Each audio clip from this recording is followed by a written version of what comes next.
Bonjour à toutes et à tous, aujourd'hui on va parler des filtres bagues macro que l'on voit régulièrement passer.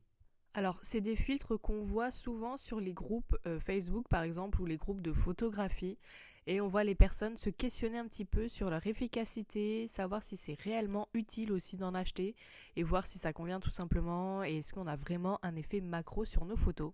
Alors comment ça se présente? C'est sous forme d'un filtre tout simplement comme les filtres CPL, les filtres UV, les filtres ND que l'on rajoute en fait sur nos objectifs. Donc c'est exactement le même principe, ça vient se visser au bout et c'est censé nous faire de la macro. Alors, j'émets un doute tout de suite sur la réelle efficacité étant donné donc que ce filtre je l'ai acheté sur un site chinois, voilà, vous pouvez le trouver un petit peu partout et je l'ai eu pour une dizaine d'euros. Alors, il faut savoir que les objectifs macro, ça a un certain coût. Moi, j'ai le Canon 100 mm f2.8 et c'est pas 10 euros. Voilà. C'est clairement 500 euros, on va dire, d'occasion. Donc, je parle bien d'occasion. Donc, face à un filtre à 10 euros, forcément, on peut mettre un doute sur l'efficacité. Il ne faut pas s'attendre à grand chose quand on passe de 10 euros à 500. Maintenant, on peut se dire que ça peut tout de même nous aider un petit peu, si on n'a pas d'objectif macro, peut-être nous rapprocher un petit peu de notre sujet. Alors c'est ce qu'on va voir aujourd'hui, on va essayer. Donc là déjà je vous montre, c'est sur mon téléphone, c'est pas sur un objectif, là je vous montre simplement avec le téléphone ce que ça peut donner. Alors oui, on a un effet zoom, là vous voyez, enfin on peut faire la mise au point, hop, là la mise au point elle est faite alors que eh bien, sans ce filtre, mon téléphone ne fait pas le focus d'aussi près. Là, vous voyez, il n'a pas le focus. Bon, alors avec un téléphone, ça a l'air de plutôt bien fonctionner. Vous voyez, c'est plutôt quand même de bonne qualité, entre guillemets. On perd pas trop. On a un petit peu un effet de flou sur les contours. Je ne sais pas si vous voyez, en vintage en fait. Et là, voilà, bon, là, c'est mon téléphone qui a mis quelque peu de temps à reprendre. Mais quand on se rapproche, eh ben, ça marche. Maintenant, on va passer à mon appareil photo. Alors, j'ai d'abord fait un test avec mon téléphone juste pour voir de plus près. Donc là, c'est pareil. Par contre, on se rend compte qu'on a un effet un petit peu cul de bouteille. Je ne sais pas si vous voyez ce que je veux dire. Au centre, c'est ok, mais on a vachement cet effet zoom, vignetage en fait, sur les bords. Et c'est pas très très beau. Donc là, c'est avec mon téléphone toujours. On va voir après avec un appareil photo. Mais pour l'instant, voilà. Alors oui, au centre, ça permet de faire la mise au point, de plus près, ça fonctionne, on est d'accord. Mais sur les bords, bon, après, ne faites pas attention au reflet parce que là, je le passe vraiment juste devant l'objectif de mon téléphone, il n'est pas réellement fixé, donc il peut y avoir des reflets. Ça, on va en parler plus tard. Mais voilà, bon, pour l'instant, j'ai vraiment l'impression d'utiliser une loupe, en fait, devant mon objectif de téléphone. Là, j'ai essayé de faire le test sur un chausson qui était juste à côté. C'est vraiment juste pour essayer. C'est pas, voilà, c'est vraiment, j'ai fait avec ce que j'avais à côté parce que ça fait vraiment presque 2 mois qu'il pleut non-stop. Donc pour pouvoir sortir, c'est un petit peu compliqué. J'avais pas envie d'aller me mouiller et de toute façon, je ne peux pas avec mon appareil photo. Voilà, je peux pas vous faire de tests en extérieur. Donc j'ai essayé un petit peu avec les moyens du bord. Et le résultat est le même que ce qu'on peut voir avant. Donc avec le filtre, effectivement, on fait la mise au point de plus près. Maintenant, on va passer à l'appareil photo. Donc là, vous voyez, donc j'ai mon Canon et avec mon 100 mm macro, donc je vais venir monter la bague dessus. Alors après avoir fait sa vidéo, je me suis posé la question si je n'aurais pas dû monter le filtre sur un objectif qui n'est pas macro.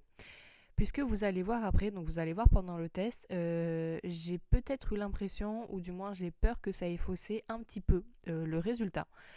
Donc à réessayer avec un objectif qui n'est pas macro. Moi malheureusement cet objectif là il a un diamètre de 67 mm pour le filtre et je n'ai pas d'autre objectif du même diamètre, donc je n'ai pas pu tester sur un autre, parce que j'ai du plus petit et du plus grand, donc j'ai pas pu tester avec les objectifs que j'avais à la maison, j'avais que celui-là malheureusement.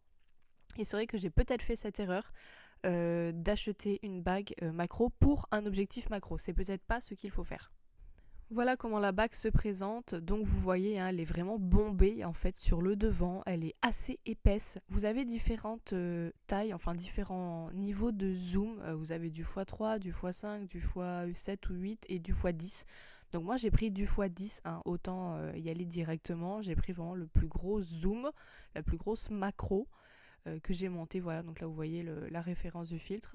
Et c'est très bombé sur le devant, ça fait assez bizarre de rajouter ça sur son objectif. Mais il y a des objectifs de base, notamment les fisheye, qui sont vachement bombés comme ça, comme ils sont grand angle. Je vais faire différents tests avec différents réglages entre guillemets. Alors, c'est pas des réglages, hein, c'est sur mon objectif.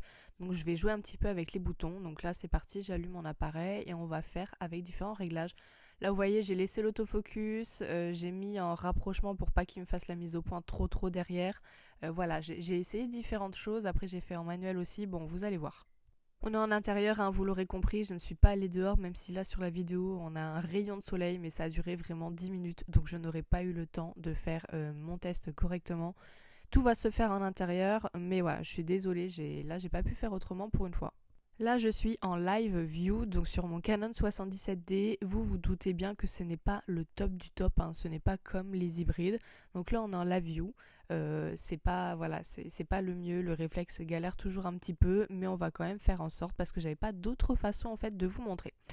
Donc là qu'est-ce qu'on remarque déjà dans un premier temps? Bon, à part mon appareil photo qui a du mal à faire la mise au point, mais ça c'est moi puisque je n'avais pas encore la bonne distance, je savais pas évaluer par rapport au filtre en fait comment il fallait se placer, donc je vais prendre le coup de main au fur et à mesure. Donc là il a le focus par exemple, donc on le voit voilà sur l'écran. Alors je sais pas ce que vous en pensez, mais pour l'instant je trouve pas ça super net. Voilà, donc là pareil, on a à peu près le focus, là il va refaire le focus. Et on a comme un effet devant, un effet de flou. Alors là vous voyez, en plus avec mon écran, il y a beaucoup trop de luminosité, mais ça rend à peu près comme ça en vrai en fait. Pour que vous puissiez mieux voir, je vais venir baisser sur mon téléphone la luminosité parce que là on voyait vraiment rien, c'était déjà en fait très clair sur l'écran alors que mes réglages étaient en automatique, mais c'est le filtre qui fait ça. On a un effet très diffus, là vous voyez, là c'est vraiment ce que je vois à l'écran et ça fait pas net. Voilà, ça fait pas net, il y a vraiment un filtre devant, donc au début je me demandais s'il y avait un problème, donc là je touche un petit peu à mes boutons pour voir ce que ça peut donner parce que j'avais pas trop eu cette impression là sur mon téléphone, mais alors là sur l'appareil photo pas foufou. Là je continue hein. J'ai pris un bouquet de fleurs séchées, comme ça me fait différentes perspectives. C'est pas le plus simple, mais je voulais vraiment jouer avec la profondeur, changer un petit peu le niveau de mise au point pour essayer différentes choses. Je voulais pas un sujet fixe que je quitte pas et je reste dessus et j'en ai qu'un. Là j'essaie vraiment avec différentes fleurs qui sont plus ou moins proches pour voir à quel niveau est fait la mise au point, etc. Je pense qu'on en a assez vu avec le filtre. Je vais maintenant venir le retirer et on va refaire le même test pour voir si on voit une différence, pour voir si on a vraiment eu un plus avec ce filtre. Donc là je vais recommencer. Je pense que j'ai gardé à peu près les mêmes réglages, enfin du moins sur l'objectif, hein, ce que j'avais mis. J'ai pas dû changer beaucoup. Alors là tout de suite déjà on voit une netteté bien différente. Hein. Déjà, bon, quand il veut bien faire le focus, bon là c'est moi. Hein. Tout de suite, on voit qu'il prend. Voilà. Parce que là, j'étais trop près juste avant. Là, il prend. Là, il prend.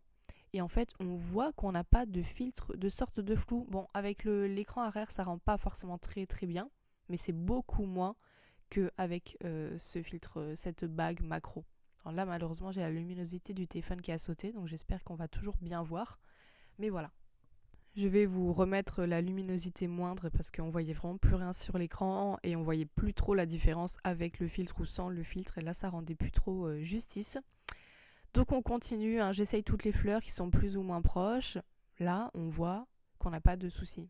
Bon là trop près, là forcément c'est trop près, si l'autre est trop près, celle-là aussi.